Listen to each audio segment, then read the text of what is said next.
Have Angela Okutoyi and her twin Rosalinda Asumwa to share their journey in Kenyan tennis. Wakabi, it almost feels like Serena and Venus reincarnated in Kenya. Yes, this is our version of two young girls who decide to do it against all the odds. And I know when we say against all the odds, we use that word very loosely. But for these two to be able to be here, to be able to do what they do and what they have achieved, they've had to overcome incredible odds. And I guess that's what makes their story so special. Angela, Rosalinda, thank you so much for joining us on Sporton. You have an incredible journey. Angela, first of all, just tell us, who is the oldest? I think that's usually a discussion because I know you're twins. Yeah. So I'm the youngest. She's the oldest. Just tell us about your life journey in tennis. So our life journey in tennis began when we were 4 years old at Loreto Convent Valley Road. That's where we used to live. We didn't study there. We studied at Mbagathi Road Primary School. So we used to train at Loreto Convent Valley Road, and our first coach was our uncle, Alan Atola. And after that, another coach took over, who was Joe Karani. He trained us, and I believe that's how our tennis journey started. When it first started, who got the interest first? Was it Rosie or was it you? Rosie, who started first? Who got the interest first? Both of us. Both of you. Both of you at the same time. How often did you have to play each other? Because when you're young, you're 4 years old. First of all, how much do you remember of yourselves at 4 years old and picking up the game? I don't remember picking the racket, but I just remember the steps. Yeah, I don't remember when we picked the racket. I just remember the training. Yeah. What made you guys think, not netball, not football, not volleyball, not running, it's the game? Back then we didn't play any sport, and we were introduced to it, and that was the only sport we knew. We knew other sports, but that was the only one that we could access to. Rosalinda, how easy or difficult was it learning the sport, tennis? I would say it wasn't quick for us because we always start with the basics in tennis, like bouncing the ball and doing other stuffs before like knowing how to play tennis. So yeah, it wasn't easy at the age of 4. Guys, every time I've had Angie speak, every time I've had her speak, she speaks about your grandmother. How important has she been in your lives? She has supported us since we were young. She's played a big role in our family, providing food and etc. Because she's like the father and the mother to all of us, and I think she's played a really big role in our family. Angie, every time you are playing, you speak about her. You say you carry her with you all the time. Maybe just explain a little bit what that means. So I would say that really means a lot to me, having my grandmother in my mind every time, because she's my drive. So every time when I'm on court and thinking of her just gives me the extra push, because I don't want to let her down because she didn't give up on us.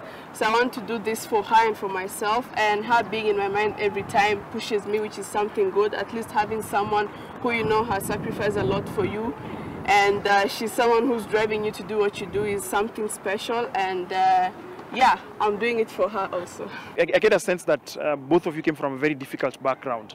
Just help us understand how tough it was for you as siblings and as a family. It was tough because we didn't have a lot of funds like to help us eat, because we used to go train in the morning, and then the only food we could see was only maybe water in the So because it was only my mom like providing everything, because we don't have a dad, so like she provides everything, meal and every stuff. So she works really hard at Loreto to help us, provide us food for us to eat. You're talking about your grandmother, right? Yes. So it was tough on our side because she was the only one providing for all of us the food, because we were like 5 in our family, so it was very tough. Angie, and then just how much has changed in your life this year? I would say a lot has changed. When I won the African Junior Championship, that really opened a lot of doors for me, because my ranking went up and I became the first Kenyan in the ranking and also the first African being ranked 1. So that really gave me the opportunity for this year to actually qualify for the 4 Grand Slams and be in the main draw. And not only the Grand Slams, I got a lot of chances to be in the ITF teams and travel in the tour and meet different people, different coaches, and just play different tournaments, higher grades, which gave me a lot of experience, a lot of exposure, and that really helped me in my tennis, and it still is till now. So let's talk about Australia first of all, because that's the first time I think the general Kenyan public got to learn of you. You traveling down under, almost all by yourself, no coach, no nothing else. How was that? I wasn't alone. I was with the ITF coaches. They were assigned by the ITF, International Tennis Federation.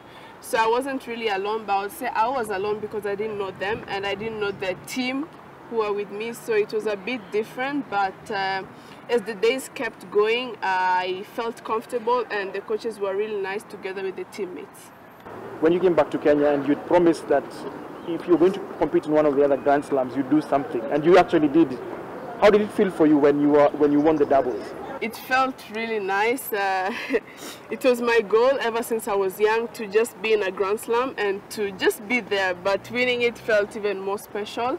I remember when I was in the semis, I was in the hotel room, and you know, in the seniors they play the tournament before you, so I was watching the mixed doubles on TV, and it was in the finals and we hadn't played our semis, and then I saw the team that won and I just saw everything, the celebration and all that, and then in my head I was like, I also want to be in that place. And from semis I just kept a calm mind, and I had a good partner, Rosemary, and she really supported me and I supported her. So it felt nice, and I believe watching that match gave me the courage and the belief that I can also do it, and I did it here. You mentioned Rosemary, interesting. Even just how you guys agreed to play the doubles. We met on Instagram. Yeah, I think she reached out to me. She was in qualis, so we didn't have much of chance to go into the main draw into doubles. But just the day before the main draw, she texted me and she told me she qualified for the main draw. So I was really happy, and we knew we had a chance to be in the main draw. And from first round till the end, we just fought through it. Yeah. Rosalinda, when you saw your sister, of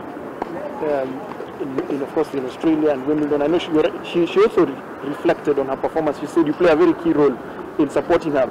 What do you usually do? What do you tell us, the elder sister? I know you're older than her by a minute. But how do you motivate her? Because being on the big stage, sometimes it can get to you. I usually tell her to just focus on her match. She doesn't see her opponent like very tough. She has to, because she also knows how to play tennis. So I usually tell her to just focus on court and just play her best. What goes through your head when she's playing, even if she's playing in Wimbledon and you're back home? Sometimes I get nervous because I used to see the scores online. So every time they're like on third set, I'm like, come on Angela, you can do this, even though she can't hear me. So yeah. And Angie, what does it mean for you? The fact that your sister, she may be thousands of miles away, but she's keeping tabs with you, she's talking to you. How important is that?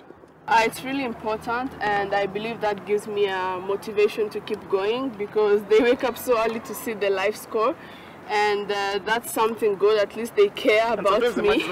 Yeah, it's not. Yeah.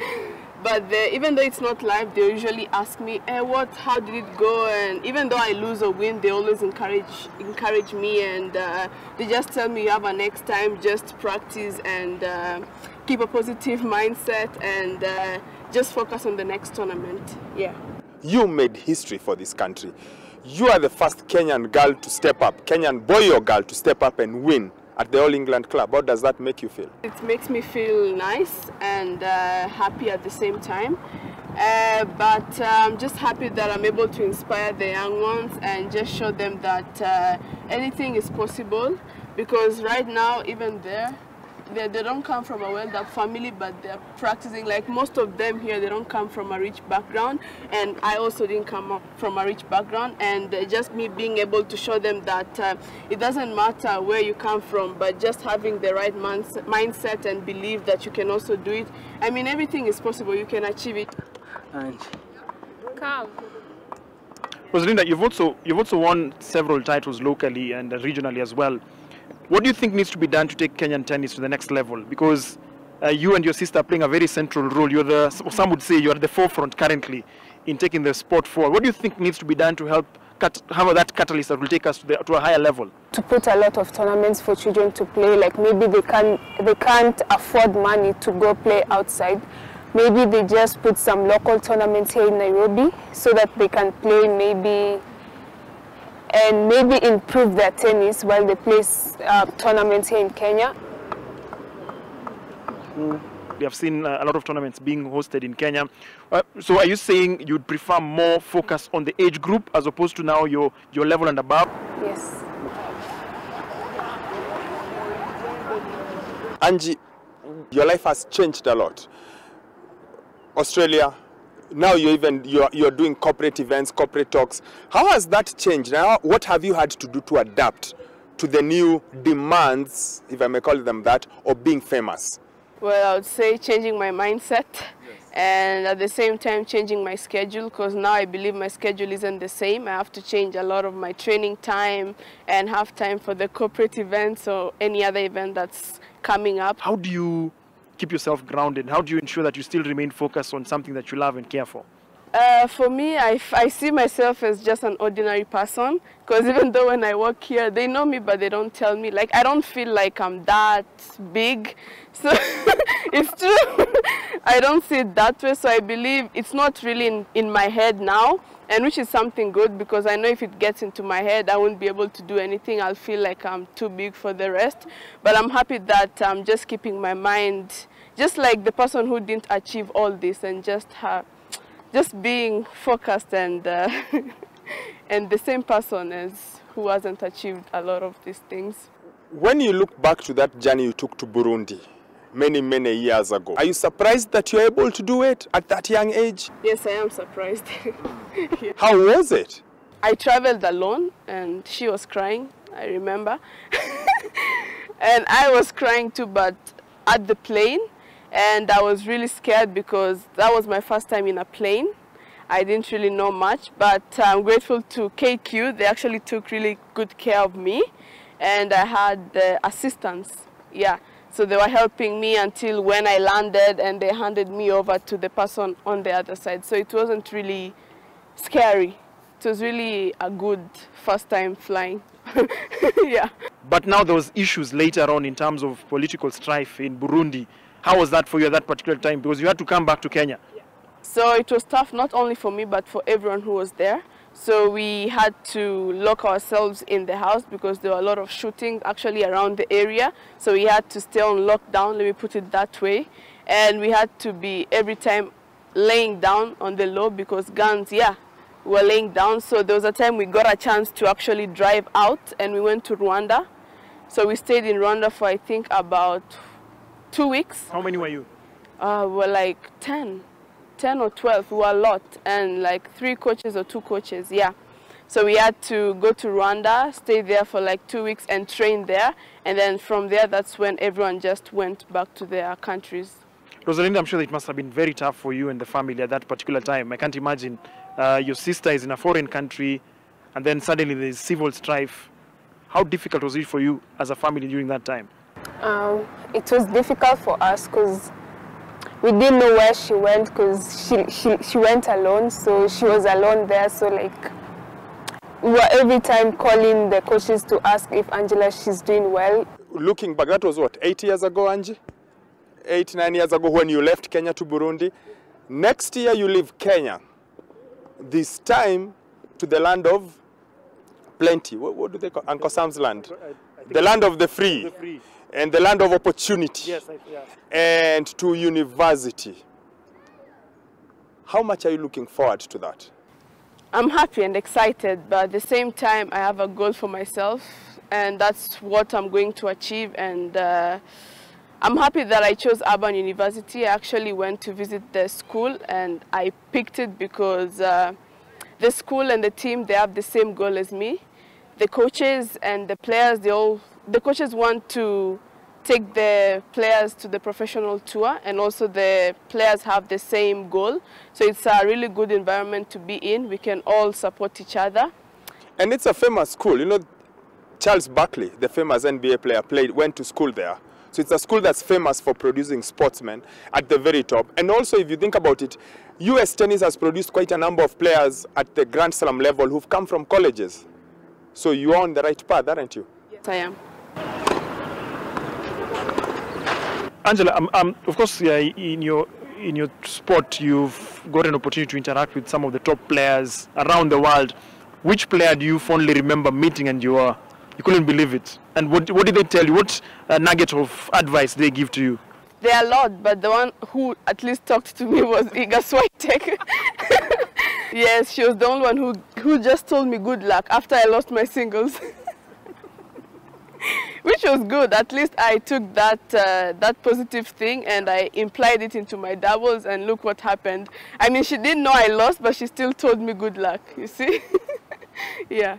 Is there one particular one you'd like to meet? Yes. Who? Serena. I know yours is very nice, obviously.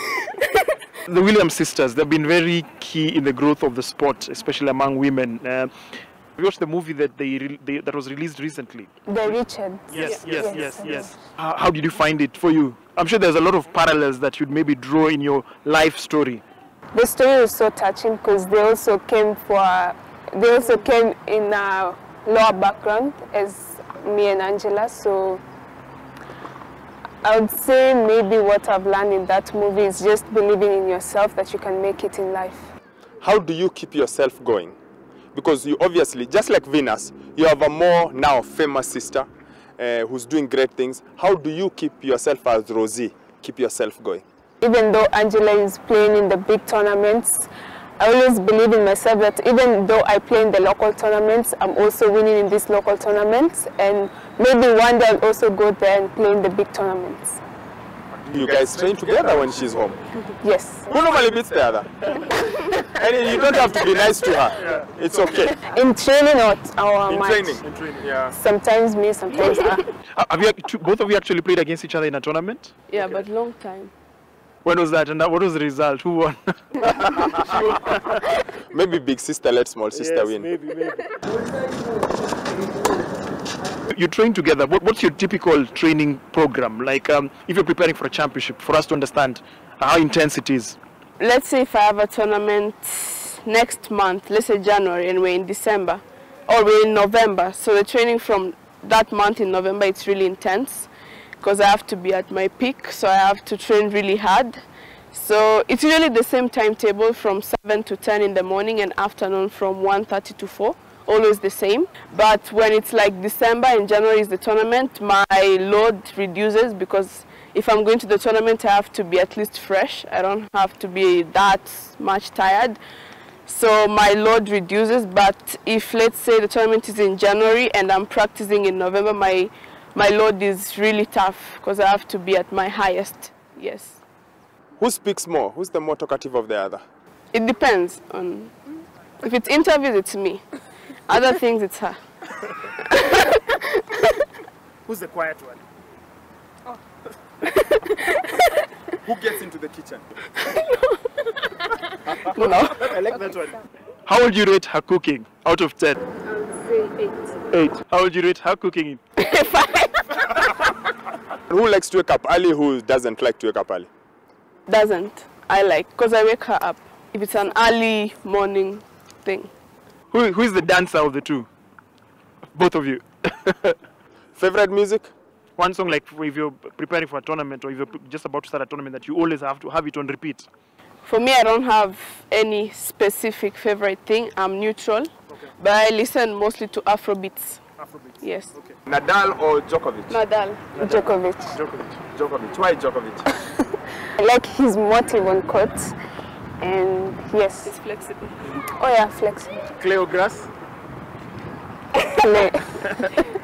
Clay. I like grass. You like grass? Yes. Like grass after Wimbledon. Exactly. What would you want the Kenyan public to know about your grandmother, and what would you want them to hear? What I would like the public to know about my grandmother is she's a strong woman. She's a supportive woman. She doesn't show that she's worried or sad. She just always smiles, and I know when she's sad, but she won't tell me. But yeah, And what I can tell her is I'm grateful for everything, and one day I'll make her dreams come true. I'll just say I love her so much, and one day I'll make her dream come true. Just how important she is. Yeah. Such a down-to-earth lady, and she didn't have much. Yes. It's not like she's sat on loads and loads of riches, but for her to take them both and just push and push, I think you can see it in their eyes, in their emotions, just what she means to them, you know? The love of a grandmother. I mean, those of us who still have our grandmothers know what a grandmother means to you. So just to see the reactions from Rosalind especially just lets you know just how important she has been in their lives. Well, what an insightful, emotional interaction with Okutoyi and her twin sister Rosalinda. Wakabi. Yes, something that just shows you the power of love, that a grandmother takes up two young girls and decides to sacrifice everything just to give them a chance at life, and even better, that they have made her proud. Indeed, they have made her grandmother proud and the entire country proud. Yes, they have. It's an incredibly good story, feel-good story that makes you feel, yeah, there is hope and all dreams are valid. Right. 20 days to the Christmas holidays, but there's a very good offer that's happening right now, with, of course, with Samsung. And it's the Galaxy Buds. That's something I can tell you for a fact has very functional, very practical. For me, I love fitness. I love, as I said, listen to music as I'm working out. And the thing I like it is that it has that 360 audio kind of feature, which gives sound. You know, when you listen to music, there's certain songs I like listening to when you're doing a workout. Obviously, Wakabi, you can't listen to a slow, tempoed song when you're doing your workouts, you're on the bench press, and you're listening to such a song. Yes, and it gives you this the ability, the smartness. Yeah. I call it the smartness, to be able to switch in between your music and your phone call. If your music is off and your phone call is off, you can listen to the environment around you. If they are both on, just the ability for it to switch on and keep you switched on, and of course the charge, which means it can go on for long. The fact that the pouch where you put them on can also act as a power bank, so you can charge them through there. I think it's just small things like you're saying that then make your life easier and smarter. Just makes it easy for you to get on with your day-to-day. Like you say, you want to use them when you're in the gym, your hands free, you can do all your things, and you're sure that they're giving you exactly that boost that you need. Absolutely. It's just a simple tap. Once you're trying to plug into them, once you just connect them, it connects immediately. They're designed to fit all manners of ears. Kila mtu akona masikio tofauti. It's designed to ensure that it's able to fit inside, comfortably inside your ears, so that you're able to fall in love with sound. That's what they want to achieve. And the thing is, I told you about the Christmas holidays. It's about 20 days for Christmas holidays, but it is just 2 days to the end of this special offer that they have for Gabi. Yes, 2 days. Ends on December 7th. Yes. So you've got just that little extra bit of time for you to make sure you go in there and get your 10% discount on pretty much everything, especially on the Galaxy Buds, like you said. So 2 days, 48 hours. And you know Kenyans will like to rush at the end. So hopefully December 6 and 7 is when most people go in there and do their shopping and get that gift for their loved ones. Right, now let's focus on something else, what has been trending online for obvious reasons. It's been the 2022 FIFA World Cup. Let's take a look at what you have been talking about. And